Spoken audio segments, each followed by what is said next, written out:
isang nagsasalitang dating aktivista na nakita pa ako Ito, general to. Kabataan mga bayan.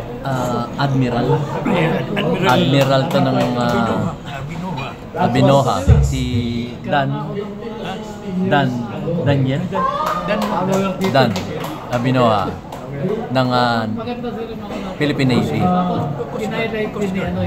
Coast Guard. Ay, okay. Coast Guard Commander. Pero sabi niya, Navy sa kanina. Navy, tapos yung convenor. Coast Guard kasi, lahat yan Navy. Okay. Parang sinabi niya, ginawa In other agents, parang gano'n. Okay. Sana siya. Other siya ng Navy noon. Ngayon yung, yung Coast Guard. Tapos ito si General Anata. Tuwa sila. Kinadasal si Mamaya na nag-uusap. Tatanungin ka. Mamaya. Nag-uusap pa sila. ang lahat ng Ako sir, ako, general din ako. Kaya nag-problem. Kaya nila mag-mobilize. ay Hindi nga tayo nagkaroon ng isang epekto o resulta ng ating Ito, marami tayong kasama rito. Mga general to. Ayan. Mga general. Ito, mga general din to. Ito, general din siya. General Dan. Kami, tatanungin natin si Sir.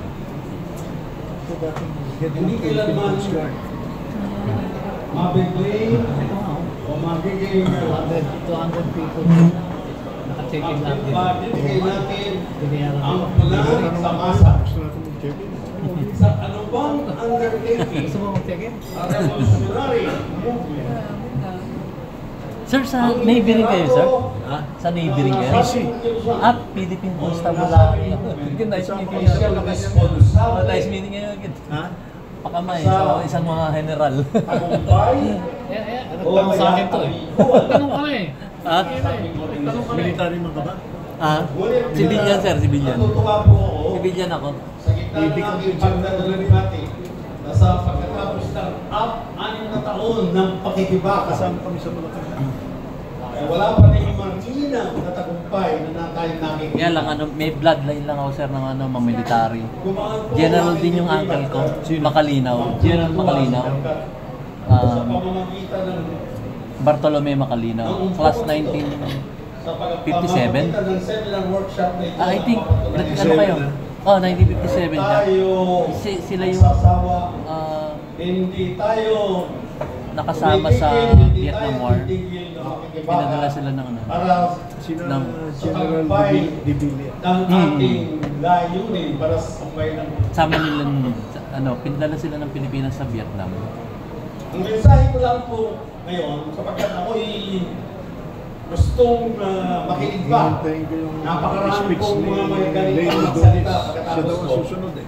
Ha? Si Lay. Gusto namin marinig Sa West Philippines eh. bilang Kaya isang gusto ko hintayin ko muna bago ko palit. Tanong sa West Philippines eh. Wala ka rin. ng seminar workshop na ito. Sir, pasensya na sa question ko kanina.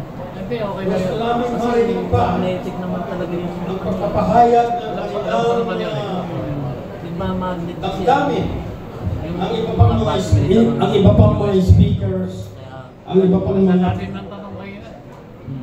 ang iba pang mga speakers o mananalumpati o magsasalita ay kailangan natin marinig ang kanilang boses.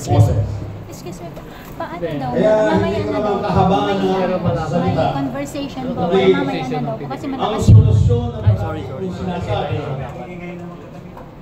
ay ang Kung nga sa pagkakameron gusto ng mga... ng isang pambansang ideolohiya. Bilang makasalita.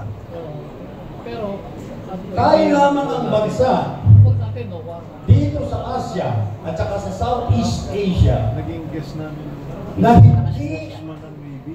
nagtulong sa ating mga mamamayan mula sa pagkabata hanggang sa paglaki into adulthood na isang ideolohiya na nagtataglay ng mga fundamental na mga Bishop pagpapahalaga. kanina magaling. Consistently, Maganda yung approach niya. continuously, and widespread in the entire archipelago. Kalabutan mo, There was never Occupation ng a time, anti-poverty. except that kaya the inulan very siya ng few question years anti-poverty. that President Marcos Tinanong si Gadong. tried Binugbog siya. through an executive order 879 Kinimbitan yung mag-guest. to create a commission for the propagation of the Filipino. Actually, maganda rin siya para itakuan ng mga nasa gobyerno. But that was short-lived. Piling ng tao. That was very Ganito yung short-lived. mga tao. It was only a 5-year Ang period daming punto sa inyo, before bakit he hindi was nyo nabigay sa toppled amin down diretso? from power. So I would like to entitle my message to you that we are still in search of an ideology, and that's a problem. But at the same time, the search for an Baka ideology dapat nakaupo sa room. is a Balik kami kasi solution malamig. Malamig eh. to all our problems. Talaga pumunat. It's just like Doon ako nakaupo kayo na. Matthew Speaker 6, doon. verse 3. Seek ye first the kingdom and Malamig his yan. Lumipat righteousness, ako rito. and everything shall be added. Yung mga kamiting kami. Nakatagi pa Dami mga pa lang problema. Ang daming Bibigyan na ako ng sa mga tao. conference mo. Ano ang makakapigil sa isang politiko na magdakaw sa Bureau, ang isang Pilipino na hindi man lang siya naturuan ng ideolohiya mula sa pagkabata hanggang sa paglaki? Kahit na-graduate pa siya ng UP, graduate pa siya ng Lasal, Sakmeda, o ano pang magagaling na universidad.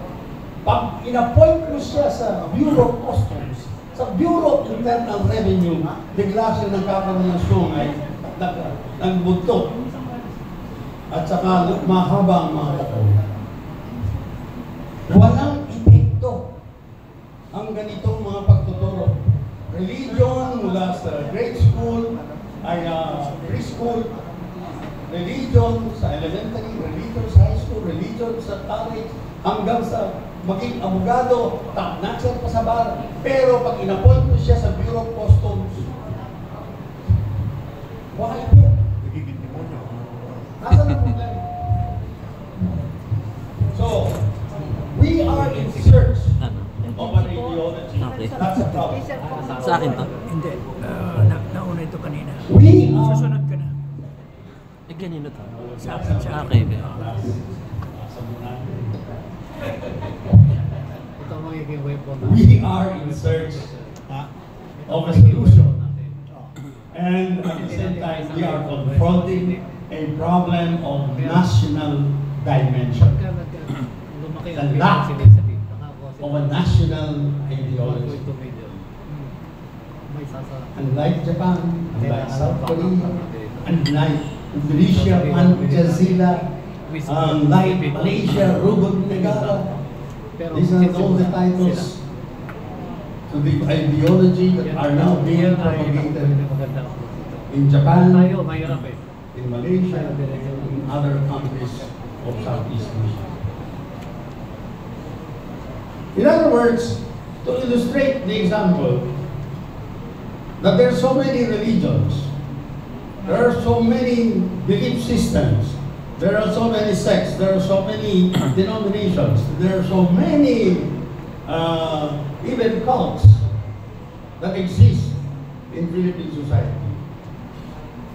But they never constitute an ideology because there is a difference between a simple belief o paniniwala na kailangan mo bang itaas sa level ng pananampalataya.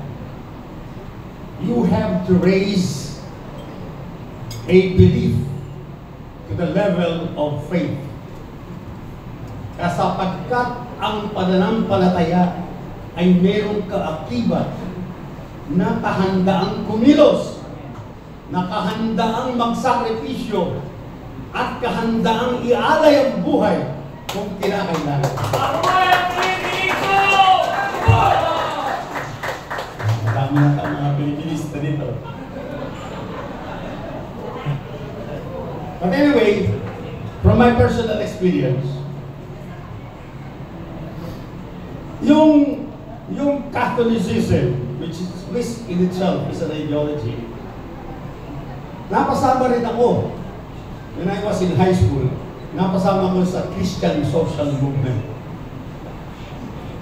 In other words, we cannot say that there were no attempts on the part of leaders of Catholicism, leaders of the Catholic Church, to transform Philippine society on the basis of the teachings of the Catholic faith.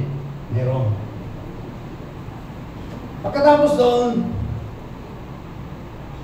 I did not heed the warning of my teachers in the Catholic schools that I have.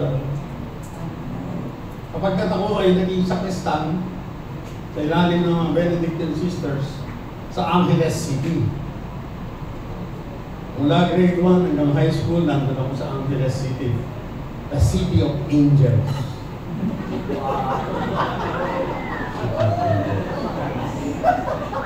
Yun. Religion in the morning, religion in the afternoon. Religion in kinder, religion, ganun din. Pag-uwi ko sa gabi, nadaanan ko yung mga nightclubs.